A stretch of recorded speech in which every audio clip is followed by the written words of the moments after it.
Down to earth आदमी मैंने मेरी जिंदगी में नहीं देखा है, to be very honest. Right. Not because उन्होंने मुझे काम दिया या कुछ ऐसे, बट इतना काम करने के बावजूद, इतने बड़े लोगों के साथ उठना बैठने के बावजूद, जितने डाउन टू अर्थ वो हैं, मतलब काबिलियत तारीफ। एक मैंने यशपाल सर को ऐसे देखा था और दूसरा मैंने हरिओम सर को ऐसे देखा है कि आपके पास सक्सेस होने के बावजूद आप जब अपनी रूट्स नहीं भूलते हैं ना, तो वो चीज मायने रखती है। तू है वही दिल ने जिसे अपना कहा, तू है यहाँ मैं हूँ वहाँ, अब तो ये जीना तेरे बिन है सजा। ओ मिल जाए इस तरह दो लहरें, जिस तरह हो मिल जाए इस तरह दो लहरें, जिस तरह फिर हो ना जुदा, हाँ ये वादा रहा।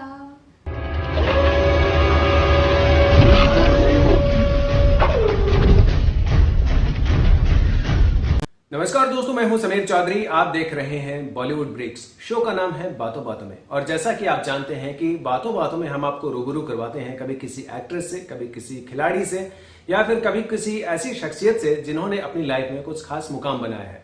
आज के शो में जो हमारी मेहमान बनी है, उनकी कहानी बड़ी ही दिलचस्प है। वो फिल्मों में नहीं आना चाहती थी, वो लॉयर बनना चाहती थी, लेकिन लाइफ में कुछ ऐसे पड़ाव आए कि धीरे धीरे उनका झुकाव फिल्मों की तरफ हो गया और फिर उन्होंने फिल्म लाइन को ही अपना करियर चुना। तो आइए जानते हैं कि नीवा मलिक की लाइफ में ऐसी क्या घटनाएं घटी, उनके लाइफ से जुड़े कुछ खास पहलुओं पर आज हम बात करेंगे। तो कहीं भी जाइएगा नहीं, देखते रहिएगा बॉलीवुड ब्रेक्स। कैसे नीवा? मैं बिल्कुल अच्छी हूँ, आप बताइए। बहुत बढ़िया, और बॉलीवुड ब्रेक्स पर आपका बहुत बहुत स्वागत है। Thank you so much. तो सबसे पहले मैं चाहूंगा कि एक सरसरी निगाह डालेंगे आपके बचपन पर। कहाँ आपका जन्म हुआ और किस तरीके से आपका बचपन कैसा रहा? जी, मैं हिसार की रहने वाली हूँ और मेरा जन्म भी हिसार में हुआ। और मैं बचपन से ही इन सब चीज़ों का शौक ज़रूर था, बट कभी मुझे इसको अपना करियर नहीं बनाना था। मुझे हमेशा से लॉ करनी थी और मैंने लॉ परस्यू भी करी, बट अब लाइफ ने मुझे लाके यहाँ खड़ा कर दिया है। तो लेट्स सी अब कैसे। बचपन की अगर बात करें, मैंने जब आपको पहली बार देखा था जी, आप 3.5 साल के थे। हाँ। और पहली बार दोस्त मैं आपको बता दूं कि Neeva was dancing on the stage, और वो जींद में एक इवेंट था। जी याद है मुझे बिल्कुल। उस टाइम कंपनी के शोज चलते थे, तो मैं बहुत छोटी से ही डांस करती आ रही थी। मुझे डांस करना काफी पसंद था। मैंने डांस की क्लासेस ली थी, तो आपने तभी से नोटिस किया था कि हाँ ठीक है। वो कहते हैं ना कि भूत के पांव पालने में ही नजर आते हैं, और वो जो आपकी वो परफॉर्मेंस देखकर कहीं ना कहीं अंदाजा होता था कि ये बच्ची अगर बचपन में इतना अच्छा कर रही है तो आगे जाके क्या करेगी। जी थैंक यू। बट मुझे हाँ बचपन से ही मुझे इन सब चीजों का काफी शौक था। डांस करना, तैयार होना, मूवीज देखना, तो मेरी हॉबी थी। बट मैंने कभी ये रियलाइज नहीं किया कि मैं इसे करियर भी बना सकती हूँ। तो उस टाइम आप डांस सीखते थे जी, तो हम कहीं ना कहीं किसी न किसी से इन्फ्लुएंस होते हैं। हाँ जी, तो किसको देख के आपको लगता था कि आपका डांस में इंटरेस्ट जो आपका बनता था? मैं हमेशा बचपन से मेरी मम्मा और मेरी मामी, इन दोनों को ही मतलब डांस यही मुझे तैयार करते थे। तैयार करके कहीं भी फंक्शन में जाना होता था। मुझे नहीं याद कि मैं कभी नॉर्मल जीन्स टॉप पहन के कोई फंक्शन में गई होंगी। कभी दामन कुर्ता पहना रहे हैं, कभी लहंगा पहना रहे हैं, तो मुझे हमेशा ये लोग टिप टॉप करके हमेशा फंक्शंस में लेके जाते थे। तो मेरी अगर मैं देखा जाए तो मेरा सबसे बड़ा इन्फ्लुएंस इन्हीं दोनों का है मेरी लाइफ पे, जिन्होंने एक्चुअली स्टार्ट करवाया ये। तो डांस करना या यही सब चीजें, इन्हीं को देख के मैं इसी चीज में घुसी हूँ। बिल्कुल, यानी कि ऑन स्टेज आपकी परफॉर्मेंस बचपन से शुरू हो गई थी। बिल्कुल। और धीरे धीरे वहां से कॉन्फिडेंस आपका बनता गया। जी बिल्कुल सर। इंसान की दो पर्सनालिटी होती है कि एक तो जब हम स्टेज पे होते हैं तो हम एक अलग होते हैं, कैमरे के सामने एक अलग होते हैं, और पर्सनल लाइफ में हम थोड़ा अलग होते हैं। तो अगर पर्सनल लाइफ में अगर बात करें, नीवा इंट्रोवर्ट है या कैसी है? मैं एक्सट्रोवर्ट हूँ, इंट्रोवर्ट तो मैं बिल्कुल नहीं कहूंगी। बट आपको जैसे मूवी में भी या कहीं भी आप जाएं तो आपको हमेशा अपने कैरेक्टर के साथ ढलना पड़ता है। बट हमेशा जिस तरीके का कैरेक्टर आपको मिले आप लाइफ में वैसे नहीं होते हो। तो मेरे साथ भी ऐसा ही है। मैं एक्सट्रोवर्ट हूँ, मुझे लोगों से मिलना पसंद है, मुझे घूमना फिरना खाना पीना, मैं वो प्रॉपर Enjoy करना गर्ल, है। हाँ वो प्रॉपर गर्ल हूँ। मैं अपने आप को टॉम बॉय बिल्कुल नहीं कहूंगी। तो मुझे ये तैयार होना, बाहर घूमना, फ्रेंड्स बनाना, अलग अलग जगह घूमना, मुझे ट्रैवलिंग काफी पसंद है। तो मैं उस तरीके की लड़की हूँ। हाँ और वैसे कहा जाए तो एक्टर के लिए ट्रैवलिंग बहुत जरूरी है। बिल्कुल, क्योंकि बिल्कुल। आयुष्मान खुराना कहते हैं कि जितना ज्यादा आप ट्रैवल करते हैं उतना ही ज्यादा आप सीखते हैं। जी, तो ये मेरे लिए प्लस पॉइंट हो प्लस गया। पॉइंट हो गए तो हॉबी है वो हाँ आगे जी। आपको बहुत काम आएगा। राइट राइट राइट, बिल्कुल। तो बचपन में ही हम अभी हैं जी तो हर किसी के सपने होते हैं जी। कि कोई डॉक्टर बनना चाहता है, कोई एक्टर बनना चाहता है। जी। नीवा क्या बनना चाहती थी? मैं हमेशा से लॉ करना चाहती थी। मतलब शुरू में तो बच्चों के वो बदलते हैं, कभी डॉक्टर बनना है, कभी आप मम्मी पापा से इंजीनियर सुन रहे हो, तब तो आप बस वो नाम सुनते हो कि ठीक है ये नाम होता है। लेकिन क्लास 8th 9th से ही मेरा लॉ की तरफ बहुत ज्यादा इंटरेस्ट बढ़ गया था। मैं थोड़ा थोड़ा पढ़ती थी उस बारे में। तो वो जैसे एक डॉक्टर को दवाइयां पढ़ना और ये सब पढ़ना बहुत पसंद है, तो वैसे ही मुझे कि एक्चुअली वर्ल्ड में हो क्या रहा है, मुझे वो पढ़ना काफी पसंद था। तो धीरे धीरे वहीं से मेरा लॉ की तरफ थोड़ा वो हो गया कि हाँ मुझे लॉ ही करनी है। और मैं बिल्कुल फोकस थी कि हाँ लॉयर बनूंगी, ठीक है। फिर बीच में जुडिशरी भी आया, बट वो तो चलो आगे के करियर चेंज होते रहते हैं। बट हाँ मुझे करनी हमेशा से लॉ ही थी। तो पहली बार ख्याल कैसे आया कि लॉ तो करना है? पहली बार मैं कहूँ तो शायद किसी नोन का कोई केस चल रहा था, तो मुझे वहां से ये हुआ कि अच्छा इसमें कैसे होगा आगे, क्या होता है, किस तरीके से चीजें सॉल्व होती हैं। तो वो एक क्यूरियोसिटी होती है ना सबके मन में। तो वहां से मेरा ये शुरू हुआ कि मतलब मुझे अच्छा लगने लगा ये एक्चुअली पढ़ना, कि मतलब क्या प्रोसीजर क्या है, ये सब क्या होता है।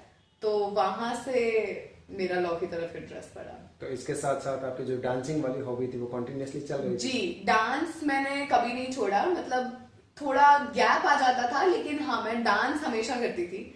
मुझे हमेशा याद है कभी भी कहीं भी हो तो कोई फंक्शन चल रहा है, कुछ भी चल रहा है, तो अच्छा नीवा को जरूर डांस करवाना है वो चीज जरूर होती थी। तो हाँ हॉबी मेरी मैं हमेशा साथ साथ चलाती रही।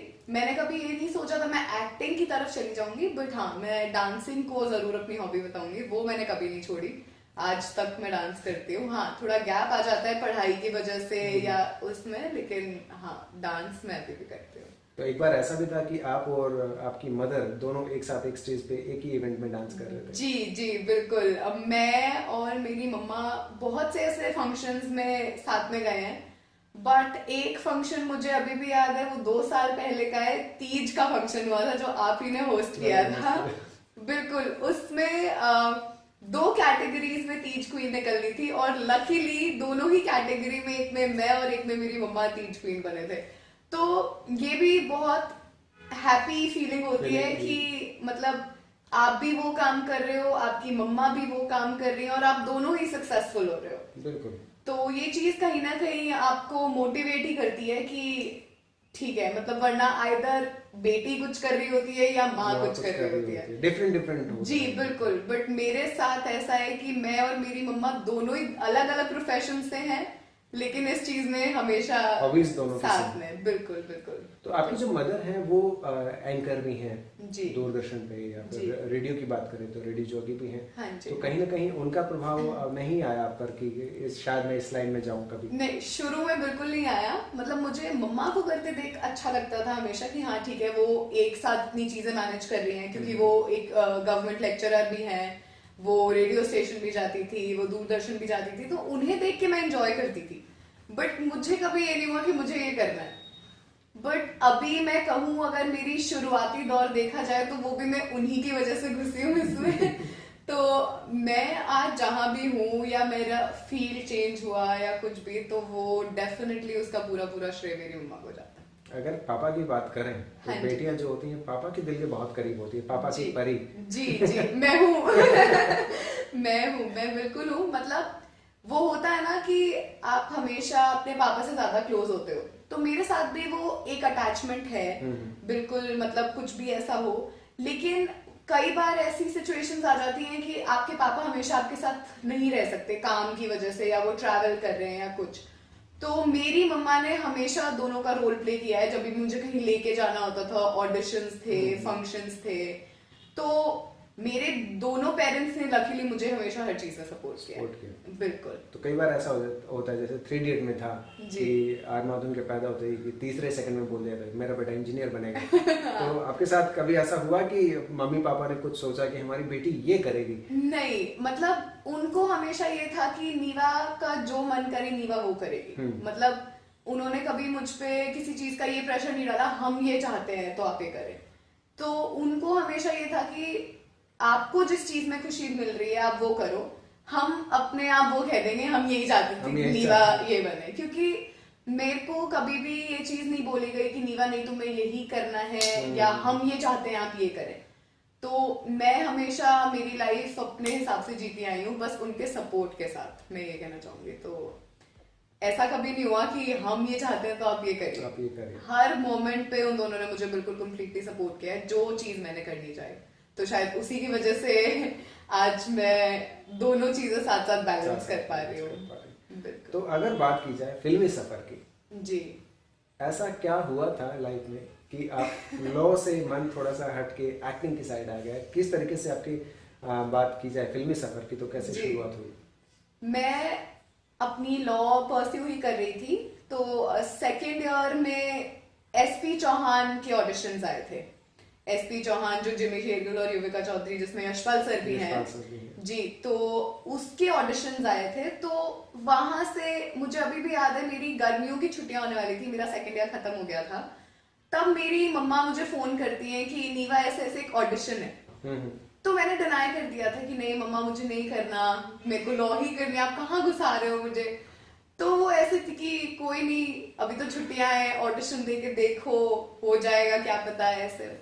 तो मैं और मेरी मम्मा दोनों ही इसका ऑडिशन देने गए थे। जैसा कि आपने कहा हम दोनों साथ साथ चलते हैं, तो हम दोनों ही इसका ऑडिशन देने गए थे, और लकीली वो हो भी गया।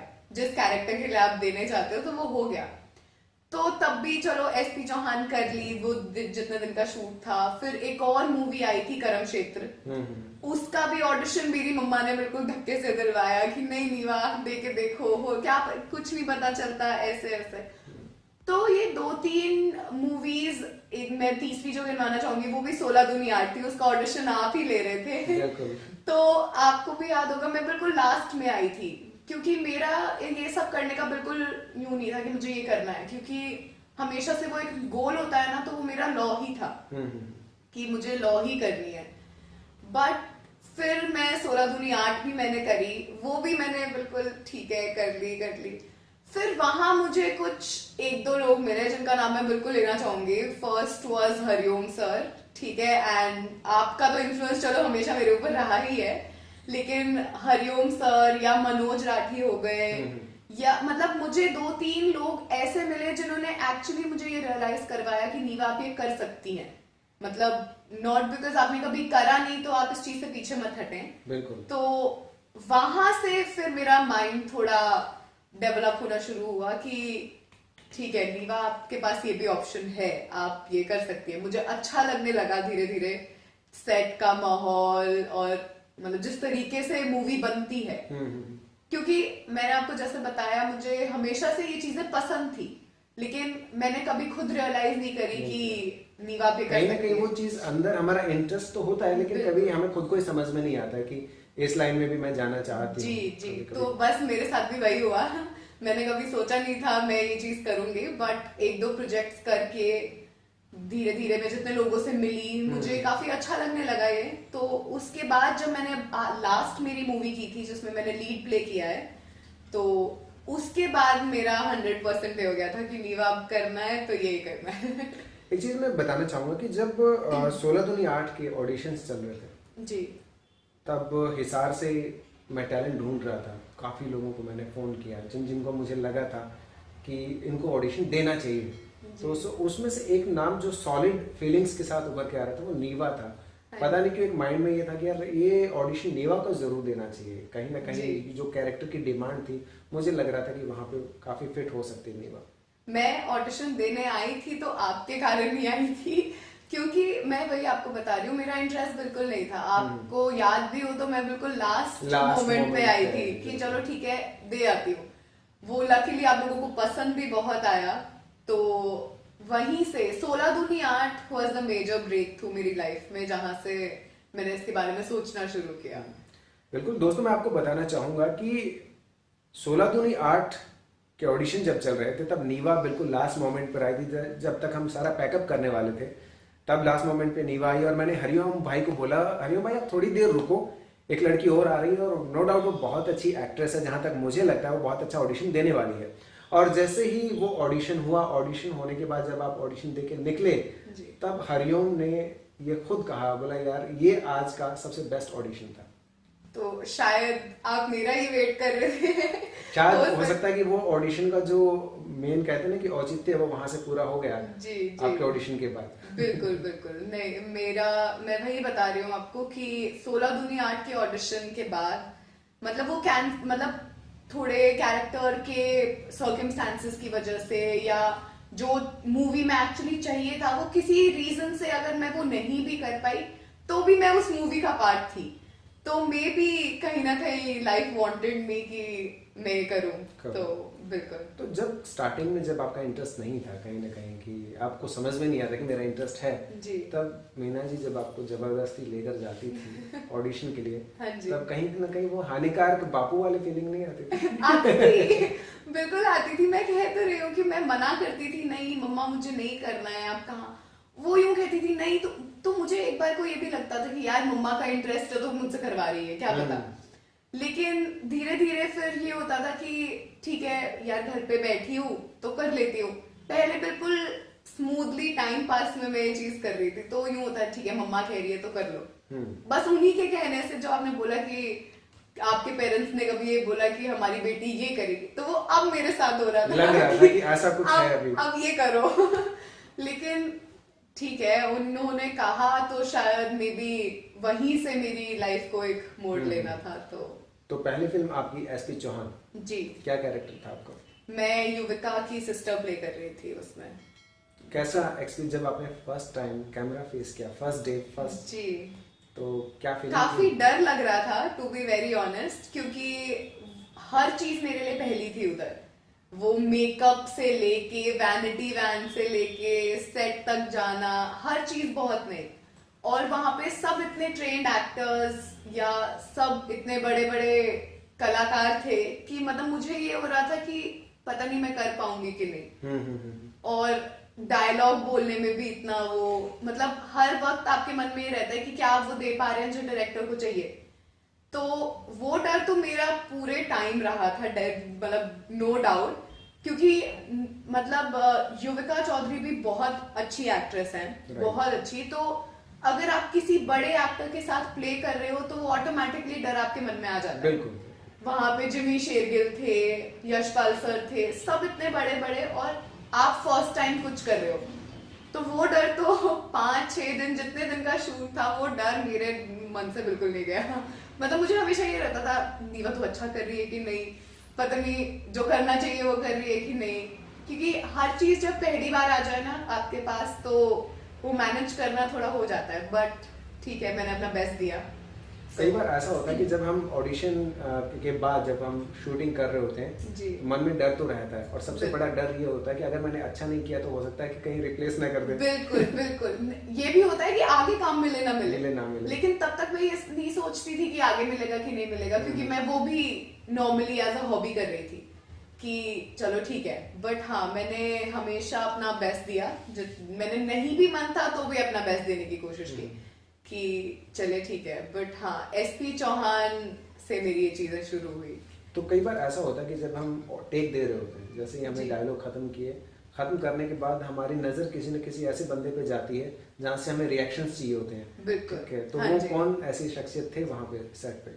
मैं आपको सच बताऊं तो हम एसपी चौहान का गाना शूट कर रहे थे, जो शुरुआत में उसका गाना आता है। तो वो गाना शूट करते करते हम जितने भी एक दो और मेरे साथ सेकंड कैरेक्टर्स थे, तो हम अपना छोड़ के हम सिर्फ युविका मैम का फेस देखते रहते थे कि यार वो कितना सुंदर कर रही है, वो कितने अच्छे एक्सप्रेशन दे रही है। मतलब अपने शूट के दौरान भी हम उनसे ही होते थे कि यार अच्छा वो इस मोमेंट पे ऐसे कर रही है, या सैड होना तो ऐसे कर रही है। तो क्योंकि मेन आप उन्हीं से इन्फ्लुएंस होते हो जिनके साथ आप शॉट करें, बिल्कुल। क्योंकि आप दूसरों को तो सिर्फ करते देख सकते हैं, आप तभी एट अ मोमेंट सेट पे आप उन्हीं से कैचअप कर सकते हैं जो आपके साथ सीन शूट करें। राइट। तो मेरे सीन जिमी सर और युविका मैम के साथ ही थे, तो मैं उन्हीं को नोटिस करती रहती थी कि यार ये कितने अच्छे एक्सप्रेशन दे रहे हैं, या एकदम से कैसे इंस्टेंट चेंज आ रहे हैं। तो उन्हीं को नोटिस करती थी मैं पूरे टाइम सेट पे। जिमी शेरगिल वो शख्सियत है जिन्हें आप, मैं कह सकता हूँ कि बचपन से देखती आ रही हो। बिल्कुल बिल्कुल बिल्कुल, तो हाँ जी। पहली बार जब उनके साथ शूट करने का मौका मिला, how was the feelings? It was amazing, क्योंकि मैं जिमी सर को तनु वेड्स मनु से बहुत पसंद करती आ रही थी। मतलब उन्होंने जो कैरेक्टर प्ले किया था उन दोनों मूवी में, कमाल किया था लिटरली। तो मतलब वो होता है ना कि एक उनके गाने भी सुने हैं, उनकी मूवीज भी देखी है, तो आप जिसको देखते देखते बड़े होते हो और फिर उन्हीं के साथ काम करने का मौका खड़े मिला। होते हो, तो वो फीलिंग शायद मैं वर्ड्स में भी एक्सप्लेन नहीं कर पाऊंगी। मतलब वो इतनी अमेजिंग फीलिंग थी। बिल्कुल बिल्कुल। तो दूसरी फिल्म आपकी रही कर्ण क्षेत्र। जी जी, उसमें मैंने जानवी मैम के साथ काम किया था। वो मुंबई में सीरियल्स में है, वो टीवी एक्ट्रेस हैं। तो मैंने उसमें भी मेरा लीड कैरेक्टर था, जो गर्ल प्ले कर रही थी मैं। तो वो अभी रिलीज होनी बाकी है, बट हाँ मतलब वो भी मेरा काफी अच्छा एक्सपीरियंस था। उसमें मुझे थोड़ा और काम करने को मिला, मतलब क्योंकि जितना आपका माइनर रोल होता है आपको उतना कम आप पहचान पाते हो खुद को। फिर धीरे धीरे करके जैसे मुझे जब कर्म क्षेत्र भी मिली तब मैंने शूट किया, तो उसमें और डायलॉग्स या और स्क्रीन प्ले आपको मिला। राइट। तो धीरे धीरे करके बस आ गई। और फाइनल फिर अब तीसरी film as a lead actress हम बात करें जी 1600 मीटर। जी, वो पूरा पूरा उसका क्रेडिट हरिओम सर को जाता है। बिल्कुल। तो मैं 16 के बारे जैसे मैं आपको बता रही हूँ, मेरी वहीं से मैं सब लोगों से मिली। तो उसके बाद जब मेरे को थोड़े टाइम बाद हरिओम सर का कॉल आया कि मैं ऐसे ऐसे सोच रहा हूँ नीरा, तो लाइक मैं चाहता हूँ आप प्ले करें ये कैरेक्टर। तो वो भी एक अलग फीलिंग थी कि पहले आप खुद जाते हैं ऑडिशंस के लिए, हर चीज के लिए, फिर आपको लगता है कि ठीक है आपने कुछ किया तो आपके पास कॉल आया। तो मेरे को भी वही फीलिंग आई थी जब मेरे पास सर का फोन आया कि ऐसे ऐसे तुम्हें लीड प्ले करना है। तो वो जो एक वर्ड लीड होता है ना, वही सुकून सब चेंज कर दे। बिल्कुल बिल्कुल। तो वहां से एक्चुअली मतलब ये 1600 मीटर जब मैंने शूट खत्म किया था, मैं वही मैं सबको वही एक्सप्लेन करती हूँ कि इस शूट के बाद मेरा एक डायलॉग ये था कि अब मुझे करना है तो मुझे यही करना है। हाँ मतलब लीड प्ले करना एक बहुत बड़ा वो हो जाता है आपकी लाइफ में। तो इसमें आपको जोगी जी के साथ काम करने का मौका मिला, जो कि बॉलीवुड इंडस्ट्री में एक बहुत बड़ा नाम है कास्टिंग की लाइन में। बहुत सारी फिल्मों की उन्होंने कास्टिंग की है और बहुत सारे नए कलाकारों को उन्होंने मौका दिया है। तो उन्होंने आपके पिता का रोल निभाया है। जी सर जी, उन्होंने मेरे पापा का रोल प्ले किया था। मतलब 1600 मीटर में कहूँ तो उसने हर पॉइंट पे मुझे कुछ ना कुछ पॉजिटिव वो दिया है। वो मेरे लीड से हो या मेरा माइंड चेंज करने से लेके या नए लोगों से मिलवाने में। तो वहीं पे एक नाम जैसा आपने लिया जोगी सर, वो मेरे पापा प्ले कर रहे थे। मतलब उनसे मिलना भी एक सौभाग्य था, क्योंकि आप वरना ऐसा होता है कि आपको मौका भी नहीं मिलता। लोग मिलना चाहते हैं, फोन करते हैं, बिल्कुल लेकिन नहीं मिल पाते। तो मैं ये मेरा लक कहूंगी कि मेरे को उस लाइन में नहीं लगना पड़ा सर से मिलने के लिए। वो खुद ब खुद सेट पर मेरे पापा प्ले कर रहे थे। उनके साथ काम करना वाज अमेजिंग। मतलब सर बहुत अमेजिंग कास्टिंग डायरेक्टर के साथ साथ बहुत अच्छे एक्टर भी हैं। मैं जब देख रही थी सेट पे उन्हें काम करते हुए, तो मेरे मुंह से सिर्फ एक शब्द निकलता था, और मतलब कोई भी मेरे साथ खड़ा होता तो मैं ऐसे कहती थी, मैंने कहा यार क्या कर रहे हैं सर, क्योंकि बहुत अच्छा प्ले करते हैं। तो उनसे भी काफी कुछ सीखने को मिला। नो डाउट उनके साथ 2-3 दिन का ही शूट था, बट उन 2-3 दिनों ने में भी मतलब आप बहुत कुछ कैच कर जाते हैं। बिल्कुल बिल्कुल। तो जोगी सर से भी बहुत हेल्प मिली थी कि आप जितना जल्दी कैच कर पाए उतना अच्छा रहता है। तो मैं हर टाइम सर को नोटिस करती रहती थी कि अच्छा सर अब ये कर रहे हैं, अब ये कर रहे हैं। तो आपकी एक्टिंग देखने के बाद जोगी सर से कुछ कॉम्प्लीमेंट जो होता है ना, हर इंसान चाहता है यार कि जिनको हम बहुत फॉलो कर रहे हैं, जिनके वो हमारे लिए बहुत बड़ी पर्सनालिटी है हमारे लिए, कि वो अगर हमें नोटिस कर रहे हैं तो उनसे हमें कुछ ना कुछ अगर हमें कॉम्प्लीमेंट मिल जाए तो वो सोने पे सुहागा हो जाता है। मैं वही आपको बता रही हूँ कि जैसे मैं कुछ और भी मुझे करना होता था तो मुझे सर एट अ टाइम बता देते, नीवा तुम ये करो, ऐसे नहीं। तो मतलब सीखने के साथ साथ आपको जो पॉजिटिव वाइब आती है ना कि हाँ शायद सामने वाले को आपका काम पसंद आ रहा है, राइट। तो मुझे सर से वो फील आती थी। नो डाउट मैं गलत भी करती थी तो वो मुझे बताते थे नहीं तुम इस तरीके से बोलो या ये करो। लेकिन हाँ मुझे पॉजिटिव वाइब जरूर आई, और मुझे सर की वो लाइन अभी तक याद है जब जाते हुए सर जा रहे थे, उनकी फ्लाइट थी, जाते जाते सर ऐसे कर रहे हैं अरे तुम मुंबई आओ मुझसे मिलो। तो मैं ऐसे थी कि मैंने कहा चलो कुछ अचीव किया मैंने, कि जब इतने बड़े कास्टिंग डायरेक्टर आपको सिर्फ ये भी बोल रहे हैं कि आओ तुम मुंबई आके करो ये चीज, तो मे भी उन्होंने कुछ नोटिस किया होगा। तो बिल्कुल ठीक बात है। जब कहीं ना कहीं कुछ संभावनाएं नजर आती हैं तो टैलेंट को इनवाइट किया जाता है मुंबई। अगर ये जो लाइन होती है ना कि आप मुंबई आओ, ये बहुत मोटिवेशन देती है हमें आगे बढ़ने के लिए। बिल्कुल दी, बकायदा दी। मैं उसके बाद से ही ये चीजें देखने लग गई थी। मैं जैसे सर को फॉलो करती हूँ कि अच्छा अब कोई कास्टिंग कॉल आ रही है, तो वहां से इंटरेस्ट और बढ़ गया। तो मैं वही स्टेप बाय स्टेप मतलब 1600 मीटर में जितनी चीजें हुई वो मुझे पॉजिटिवली इसकी तरफ लेकर गई। हरिओम भाई हैं, मेरी उनसे पहली बार मुलाकात मुंबई में हुई थी, उन्हीं के फ्लैट पे। योगेश भाई थे, योगेश भारद्वाज, जो कि खुद एक बहुत अच्छे एक्टर हैं और डायरेक्टर हैं, कास्टिंग डायरेक्टर हैं। तो उनके फ्लैट पे जाना हुआ और मैं था, साथ में शेखर हैं चंडीगढ़ से, शेखर पराशर। तो फ्लैट पे गए तो हरिओम भाई ने खुद अपने हाथों से खाना बनाया जी। और हमने साथ में सबसे मिलकर डिनर किया। हालांकि वो पहली मुलाकात थी और मैं ये सोच रहा था कि ये थोड़ा किस टाइप का इंसान है हरिओम, क्योंकि वहां पे लोग क्या होता है कि एटीट्यूड में भरे होते हैं। मैं अगर कोई फिल्मों से जुड़ा है, मैंने इस फिल्म की कास्टिंग की है, अगर कोई छोटा मोटा रोल कर ले, छोटा मोटा काम कर ले, तो बहुत लोगों में ईगो आ जाती है। लेकिन जैसे जैसे मैंने सुना कि ये बंदे ने तो बहुत बड़ी बड़े मतलब तापसी पन्नू के साथ भी काम किया हुआ, बहुत फिल्मों की कास्टिंग भी कर रखी है, लेकिन फिर भी कहीं अंश मात्र भी उनमें कहीं ईगो या घमंड नहीं। इतना डाउन टू अर्थ आदमी मैंने मेरी जिंदगी में नहीं देखा है, to be very honest. Not because उन्होंने मुझे काम दिया या कुछ ऐसे, बट इतना काम करने के बावजूद, इतने बड़े लोगों के साथ उठना बैठने के बावजूद, जितने डाउन टू अर्थ वो हैं, मतलब काबिलियत तारीफ। एक मैंने यशपाल सर को ऐसे देखा था और दूसरा मैंने हरिओम सर को ऐसे देखा है कि आपके पास सक्सेस होने के बावजूद आप जब अपनी रूट्स नहीं भूलते हैं ना, तो वो चीज मायने रखती है। बिल्कुल ठीक। तो मैंने कभी मतलब मैं उनसे जितनी बार भी मिली या मैंने काम भी किया, तो कोई एटीट्यूड नाम की चीज नहीं, कोई ईगो नहीं, कुछ नहीं। मतलब जितना पॉजिटिव वो आपको फील करवाते हैं ना, मतलब इट्स कमेंडेबल, बहुत अमेजिंग। एक किस्सा मुझे याद आ रहा है कि अक्सर जो लोग होते हैं ना, अगर कोई छोटा सा काम भी कर लेते हैं तो उसका क्रेडिट्स लेने के लिए भागते हैं और हर जगह मेंशन करते हैं कि इसको मैंने काम दिलवाया या इसको मेरी वजह से फिल्म में काम मिला। वो हरिओम भाई में कहीं ना कहीं दूर दूर तक नजर नहीं आती है, बिल्कुल भी नहीं। कहीं पर भी वो उन्होंने ये नहीं दिखाते कि ये मेरी वजह से इसको फिल्म में काम मिला। ठीक है, वो अपना काम करते हैं साइलेंटली और वो बस उनका जो काम है वो सीधा पर्दे पे ही नजर आता है। बिल्कुल बिल्कुल, और वो दिखता है, वो दिखता है। तो मतलब बहुत अच्छे इंसान है वो। मतलब ये एटीट्यूड, ईगो, बॉम्बे वाली चीजें, मतलब जो थोड़ा हम हर एक इंसान लेके चलता है कि यार क्या पता उसमें एटीट्यूड हो, वो ढंग से बात ना करे, काम ना दे।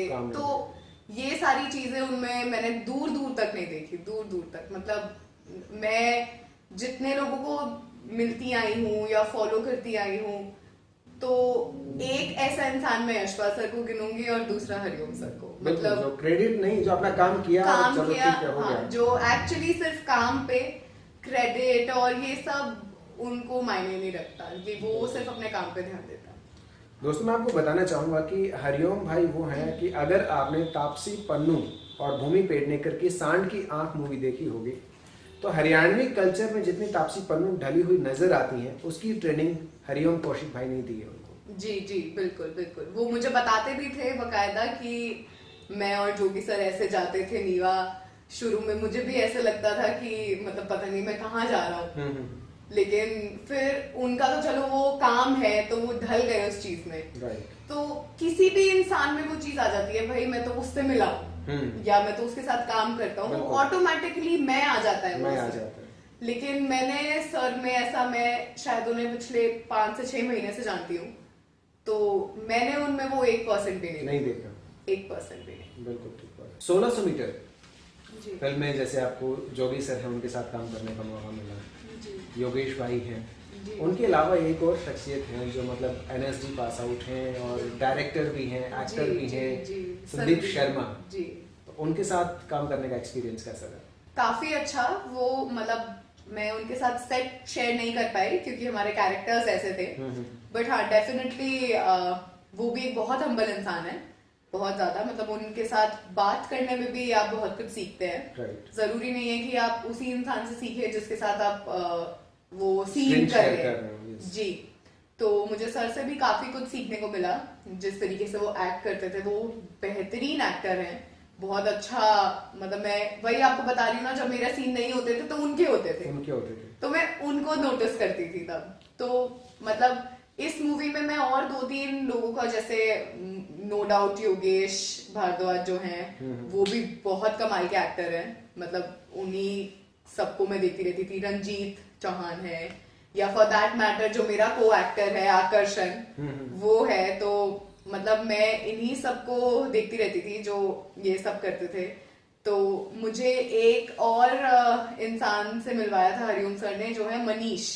वो शुक्ला सर के साथ थिएटर शेयर करते थे मुंबई में। सौरभ शुक्ला जी। जी, सौरभ शुक्ला सर के साथ। तो मतलब वो भी बहुत कमाल के मुझे इंसान मिले थे अपनी लाइफ में। तो 1600 मीटर ने जितने लोगों से मुझे मिलवाया, वो हमारे डीओपी शशांक सर से लेके, या वो कैमरामैन से लेके, हमारे डायरेक्टर्स ऑब्वियसली, तो काफी नए और काफी टैलेंटेड लोगों से मेरी मुलाकात हुई थी 1600 मीटर। मतलब एक ही पैकेज के रूप में आपको बहुत सारी चीजें मिल गई। बिल्कुल, नो डाउट। अब जैसे अनु जो प्ले कर रही थी उसमें, आकांक्षा, वो भी काफी टैलेंटेड, काफी चुलबुली सी लड़की थी। या स्टिल फोटोग्राफी, मतलब मैं जितने नाम गिनना चाहूँ उतने कम होंगे, टू बी वेरी ऑनेस्ट, क्योंकि एक एक इंसान में वो खूबियत थी जो जिससे मैं कुछ ना कुछ सीख पाऊँ। तो डेफिनेटली मॉडलिंग में भी आप कहीं ना कहीं सक्रिय रहती हैं, कहीं रैंप पे आप दिखाई देती हैं। जी, मतलब वही डांस, रैंप वॉक, ये मैं हमेशा छोटी थी, मैं तब से करती आ रही हूँ। शौकिया कर रही थी तब तो कई बार ऐसा भी होता था कि जैसे आपकी अगर जो डिस्ट्रिक्ट लेवल न्यूज़पेपर होता है उसमें भी आपकी फोटोज आए या कुछ ऐसा, तो वो हर छोटी छोटी चीज ना आपको इतना मोटिवेट करती है, आगे बढ़ने के लिए मोटिवेशन मिलता है। जी जी जी बिल्कुल। मतलब मुझे अभी भी याद है, मैं छोटी होती थी तो कभी भी न्यूज़पेपर में फोटो आती थी तो हमेशा मतलब मेरे सबके फोन आते थे, अरे नीवा की फोटो आई है न्यूज़पेपर में, मेरे को दिखाते थे। मतलब अभी भी मेरी मम्मा ने हर एक वो न्यूज़पेपर की कटिंग सेव करके रखी है कि मतलब 2-2.5 साल से जब से आती है फोटो तब से, मतलब एक एक कटिंग मेरे पास सेव्ड है कि मतलब तब से मैं ये करती आ रही हूँ। एक पड़ाव आया जब आप मिस वेलनेस 2020 भी बने। जी जी, मैं वो एक ब्यूटी कॉन्टेस्ट था, वो कुंभलगढ़ में हुआ था, तो उसके ऑडिशंस भी मैंने हिसार में ही दिए थे, तो आप भी उसका पार्ट थे। तो हाँ, वो जर्नी भी काफी अच्छी थी। मैं नए लोगों से मिली, सुधीर सर से मेरी मुलाकात वहाँ हुई। सुधीर डोगरा जी, सुधीर डोगरा। तो वहाँ भी मैंने काफी लोगों से मेरी मुलाकात हुई। काफी लड़कियां गुजरात साइड से भी थी, तो वो भी एक अच्छा एक्सपीरियंस था। और जब आपके नाम के आगे कुछ टाइटल लग जाता है तो ऑटोमेटिकली खुशी आती है। तो काफी दिन तक तो मैं यही सुनती आ रही थी, अच्छा मिस वेलनेस बन गई है, मिस वेलनेस बन गई है। तो हाँ, क्योंकि मतलब एक वो होता है ना कि हर इंसान को हर एक चीज नहीं मिलती, तो कभी भी रैंप वॉक की बात आए या ब्यूटी कॉन्टेस्ट की बात आए ना, तो अनफॉर्चुनेटली मेरी हाइट हमेशा अड़ जाती थी कि अरे थोड़ी छोटी रह गई, थोड़ी छोटी रह गई। बट अब जिस फील्ड में मैं जा रही हूँ, एक्टिंग में आपको कोई बैरियर नहीं आता जब तक आपके पास वो टैलेंट है। बिल्कुल बिल्कुल ठीक बात। तो मे बी जो भी होता है बहुत अच्छे के लिए होता है, तो इसमें शायद मेरा सिर्फ टैलेंट देखा जाएगा, मेरी हाइट नहीं। बिकॉज कहते हैं सबके पास सब नहीं होता। सब मुझे बोलते हैं तू सुंदर भी है, अच्छा बात भी करती है, ये भी है, वो भी है, बस हाइट नहीं। वो जो बस अड़ा के बोल देते हैं ना, तो उसके बाद वो भी आपको कहीं ना कहीं पॉजिटिव फील देते हैं कि हर चीज आपको कहीं ना कहीं करना आपके लिए है। पॉजिटिव होती है। अगर बात की जाए आमिर खान साहब हैं, उनकी हाइट भी ज्यादा नहीं जी, है, जी। बट मिस्टर परफेक्शनिस्ट के नाम से वो जाने जाते हैं। बिल्कुल, कमाल की नो फिल्म डाउट। होती तो है। उनका टैलेंट उन्हें ले गया है जहां वो आज बिल्कुल। हैं। तो कोई शूटिंग से जुड़ा कोई किस्सा आपको याद आता है कुछ? 1600 मीटर में जितने दिन मैंने शूट किया, मतलब एक एक दिन अमेजिंग था। एक एक दिन, मतलब वो मुहूर्त से लेके पैकअप तक, मतलब एक एक सीन। मैं अभी भी बताती हूँ, जैसे लीड मैं जब पहली बार प्ले कर रही थी तो तब भी मुझे ऐसे रहता था कि यार सर ने इतने कॉन्फिडेंस दिखा के मुझे लिया है, तो मुझे उन्हें लेट डाउन नहीं करना। तो मेरे दिमाग में हमेशा ही चलता रहता था, यार पता नहीं तू अच्छा कर रही है कि नहीं, या जैसे सर को चाहिए तो वैसा कर रही है कि नहीं। तो मैं हर सीन के बाद उनके पास जाती थी, मैंने ठीक किया, मैंने ठीक किया। तो वो यही कहते थे हाँ ठीक किया, ठीक किया। तो मुझे अब ये भी रहता था यार पता नहीं बता रहे हैं कि नहीं बता रहे हैं। तो लीड प्ले करने के बावजूद वो डर रहता है कि पता नहीं आप डायरेक्टर को लेट डाउन तो नहीं कर रहे। और स्पेशली जब आप उस डायरेक्टर को ऑलरेडी जानते हैं, ऑलरेडी उनसे बातचीत करी हुई है, तो वो ऑटोमेटिकली वो चीज आ जाती है कि यार प्रोजेक्ट का सवाल है, इतना कॉन्फिडेंस शो किया है उन्होंने तुम में, तो उन्हें लेट डाउन नहीं करना। पता नहीं, बाकी ये जो डर होता है ना, ये एक अच्छे एक्टर की निशानी है। अगर किसी ने मान लिया कि मैं तो परफेक्ट हूँ, जो करूंगा हमेशा परफेक्ट करूंगा, वो इंसान कभी उतना आगे नहीं बढ़ सकता। ठीक है, जब हमने शॉट दिया, शॉट देने के बाद जैसे ही हमारी जो नजर है वो डायरेक्टर के फेस की साइड गई कि वहां से क्या वो फील करे, क्या उनके रिएक्शन है, तो ये जो डर है वही इंसान को आगे सीखने के लिए और आगे बढ़ने के लिए मजबूर करता है। बिल्कुल, मतलब एक दो दिन ऐसा भी होता था जब मेरा सीन नहीं होता था, मेरे शॉट्स नहीं लगते थे, दूसरे सीन्स चल रहे होते थे, मैं तब भी उनके साथ सुबह सुबह 8 बजे बिल्कुल सेट पे जाती थी। पूरा टाइम मैं उन लोगों को नोटिस करती रहती थी, अच्छा अब ये एक्टर ये कर रहा है, अब ये कर रहा है। मतलब मेरे को इतनी क्यूरियोसिटी रहती थी कि मैं सीखूं।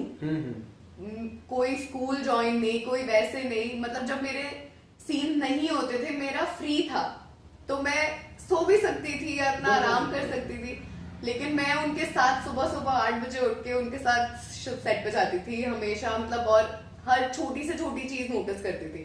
तो मुझे जितना एक्टिंग या फॉर दैट मैटर अगर हम कहें तो सीन के पीछे क्या क्या होता है, मुझे सब इस मूवी से सीखने को मिला। बिल्कुल, और खास तौर से जब हम किसी ऐसे माहौल में होते हैं और फिर जब सुबह सुबह हमारी आंख खुलती है, आंख खुलते जैसे ध्यान आता है कि मैं उस फिल्म के सेट पे हूँ। हाँ। तो वो जी फीलिंग जो बहुत अमेजिंग फीलिंग होती है, मन नहीं लगता घर आ गए। हाँ, और हम उस जो चल रहा था उस समय की एक एक पल को हम खोना नहीं चाहते, हर एक चीज को हम एंजॉय करना चाहते हैं। बिल्कुल, मतलब वो 15-20 दिन का जितने दिन का शूट था, मतलब वो मेरी लाइफ के कुछ अमेजिंग डेज अगर मैं काउंट करूँ तो वो उनमें डेफिनेटली आते हैं। मतलब मुझे इतना सीखने को मिला है इस मूवी से, लोगों से, या एक्टिंग में क्या होता है, कैमरा, ये वो, मतलब हर छोटी से छोटी चीज मैंने जितनी सीखी है वो 1600 मीटर से सीखी है। मेरा घर आके 2-4 दिन तो मैं ऐसे हो गई थी, मैं कहाँ आ गई हूँ और मैं क्यों आ गई क्योंकि इतना ढल जाते हो आप उस माहौल में कि फिर आपको लगता है कि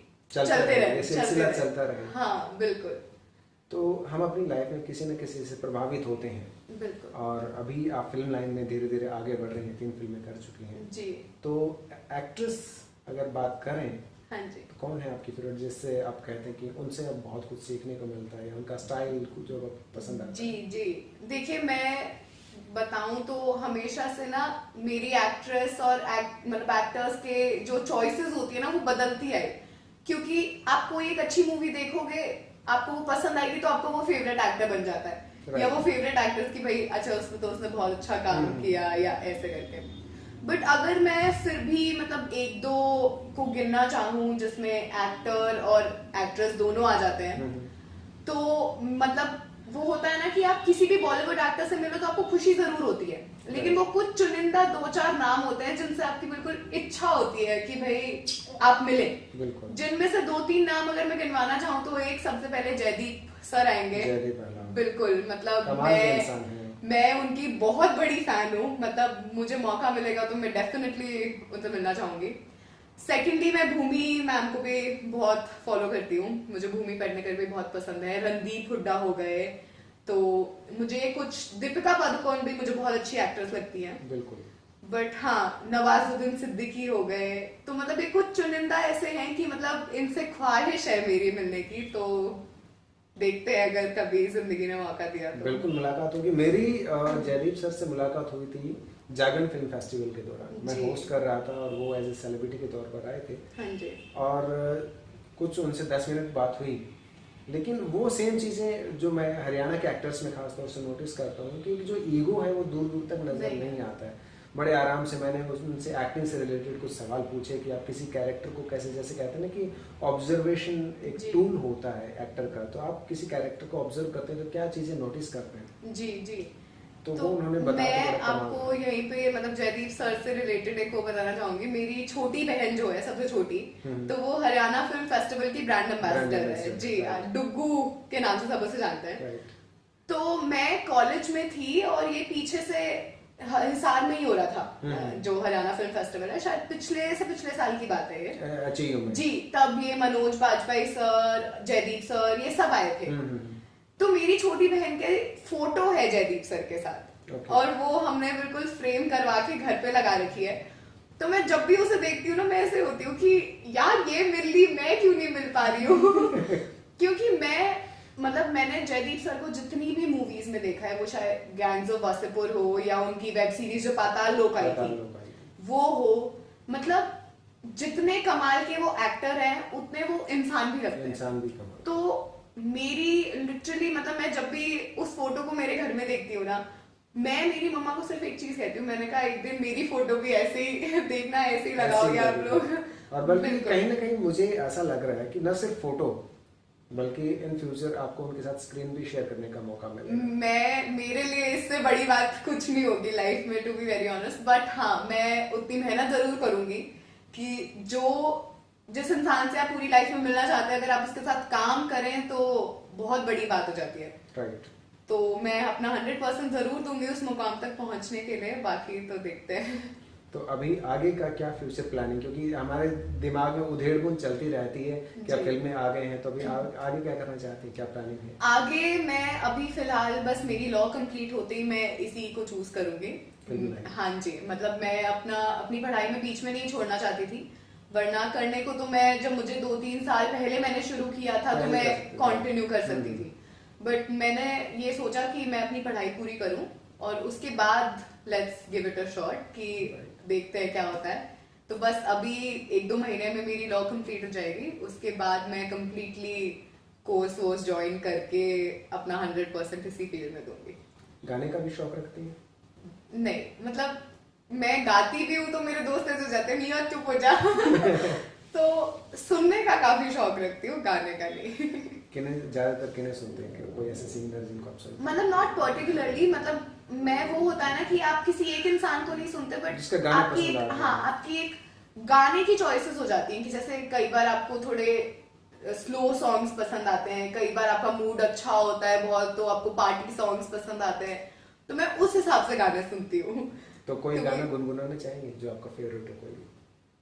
अब मेरी आवाज इतनी अच्छी बिल्कुल नहीं है। बट चलिए, मैं एक गाना है, मुझे कभी भी कोई भी गाने को कहता है तो मैं वही गाती हूँ। ऋषि सर का गाना है, वो ऋषि सर थे उसमें, तू है वही वाला। तू है वही दिल ने जिसे अपना कहा, तू है यहाँ मैं हूँ वहाँ, अब तो ये जीना तेरे बिन है सजा। हो मिल जाए इस तरह दो लहरें, जिस तरह हो मिल जाए इस तरह दो लहरें, जिस तरह फिर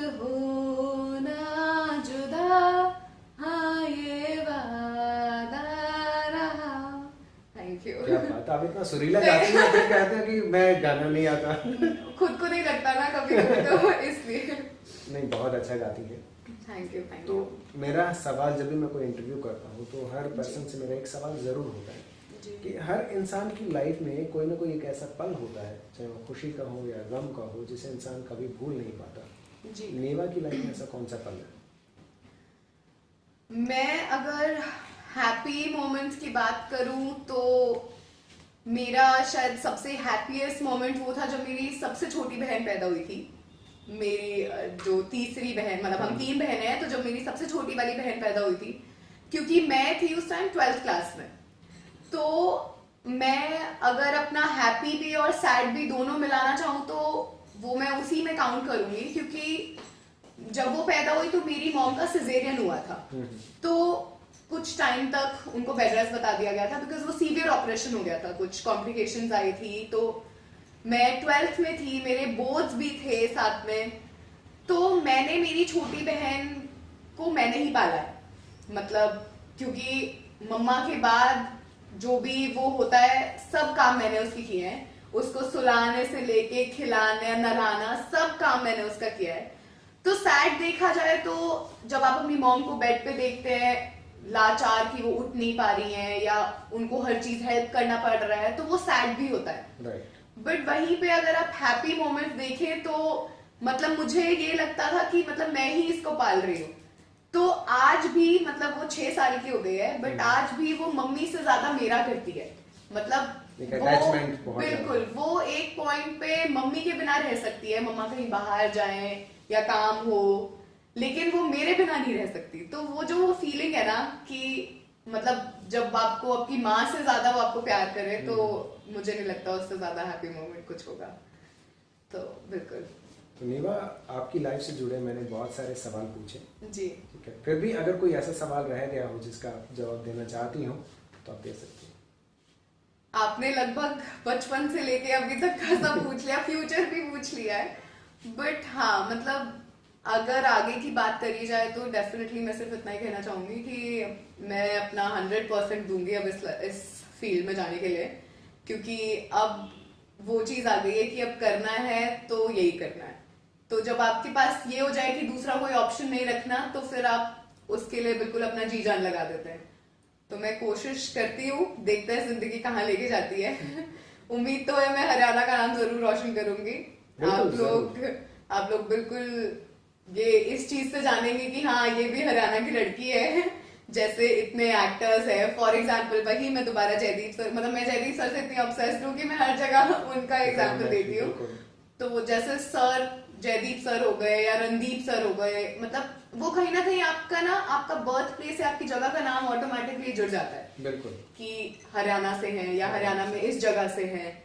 तो वो चीज सुनने के लिए मैं पूरा काम करूंगी, क्योंकि जब ये होता है ना कि अच्छा वो हमारी जगह से है, तो वो काफी अच्छी फीलिंग देता है। तो ये नो डाउट जब भी हमें सुनते हैं ना किसी एक्टर के बारे में, वो तो हरियाणा से, अच्छा हरियाणा से, तो ऐसा लगता है कि जैसे वो हमारे परिवार का ही हिस्सा है। बिल्कुल बिल्कुल, मतलब वो ऑटोमेटिकली जब आपकी जगह का और आपके स्टेट का नाम रोशन होता है ना, तो आपको ऑटोमेटिकली वो फीलिंग आती है। तो मैं भी चाहती हूँ कि मेरे लिए भी लोग यही बोले कि भाई हमारी जगह से है या हरियाणा से है या हिसार से है। तो उस दिन के लिए मैं इंतजार कर रही हूँ। तो दुआ करेंगे कि जल्दी ही वो दिन आए जब हम लोग गर्व से कह सकें कि हाँ ठीक है, नेवा भी हमारे हरियाणा से हैं और वो इस बॉलीवुड की लीड एक्ट्रेस के रूप में नजर आ रही है। बिल्कुल बिल्कुल बिल्कुल, उम्मीद है कि मैं जल्दी ही करूंगी। चलिए, तो अगर बॉलीवुड ब्रेक्स के दर्शकों को अगर आप चैनल सब्सक्राइब करने के लिए अपने अंदाज में कहेंगे तो कैसे कहेंगे? जी बिल्कुल, हाय गाइस, तो मैं आप सब लोगों से रिक्वेस्ट करूंगी कि आई होप आपको हमारा इंटरव्यू अच्छा लगा हो और कुछ ना कुछ आपको सीखने को ही मिला हो, और अगर जिसे इस फील्ड में भी जाना है तो उसको भी हेल्प हुआ हो। तो मेरी तरह और इंटरव्यूज देखने के लिए आपको ये चैनल लाइक करना पड़ेगा और सब्सक्राइब करना पड़ेगा, और समीर सर आपको और अच्छी अच्छी इंफॉर्मेशन देते रहेंगे। तो bye, see you. Thank you so much Neva, बहुत मजा आया आपसे बात करके, और मैं भगवान से दुआ करता रहूंगा कि आप इसी तरीके से हंसती रहें, मुस्कुराते रहें, और जितने भी आपके लाइफ के एम्स हैं वो सारे कंप्लीट हों। जी thank you so much, thank you. तो दोस्तों ये थी हमारे साथ उभरती हुई स्टार नीवा मलिक, फिर होगी आपसे मुलाकात किसी न किसी नई शख्सियत के साथ। लेकिन उससे पहले अगर आपने बॉलीवुड ब्रेक्स चैनल को सब्सक्राइब नहीं किया तो सब्सक्राइब कीजिएगा, और इसी के साथ साथ कमेंट करके जरूर बताइएगा कि इस इंटरव्यू में सबसे अच्छी बात आपको क्या लगी। तो फिर मिलते हैं किसी न किसी नई शख्सियत के साथ। देखते रहिएगा बॉलीवुड ब्रेक्स। आपको हमारा ये वीडियो पसंद आया हो तो इस वीडियो को लाइक कीजिएगा और बॉलीवुड ब्रेक्स चैनल को सब्सक्राइब कीजिएगा।